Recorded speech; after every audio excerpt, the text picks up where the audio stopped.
Regarde cet homme, ça fait des mois que des colis tombent dans son jardin, des colis jetés depuis la prison juste à côté, toujours au même endroit, toujours emballés, pareil, papier noir, scotch, serré, parfois de l'aluminium.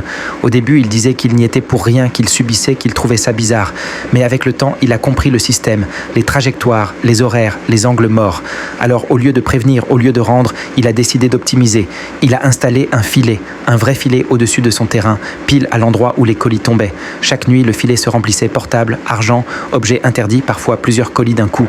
Et lui, il ouvrait tout, il revendait, il gagnait énormément d'argent, des billets, des téléphones, des objets que personne ne devait jamais voir dehors. Sauf qu'un jour, un colis était différent. À l'intérieur, il y avait un objet banal, presque invisible, un AirTag. Le prisonnier l'avait placé exprès, pas pour récupérer l'objet, mais pour suivre le trajet. Et le signal, il ne s'est pas arrêté à la prison. Il s'est arrêté ici, dans ce jardin, sous ce filet. Adresse localisée, maison identifiée, habitude observée. À partir de là, ça n'a plus été une histoire de colis, mais une histoire de conséquences. Pression menace personne, qui savent personne qui viennent. Parce que quand tu commences à gagner de l'argent avec les problèmes des autres, tu finis toujours par hériter des problèmes aussi. Et ce filet qui devait le protéger est devenu la preuve.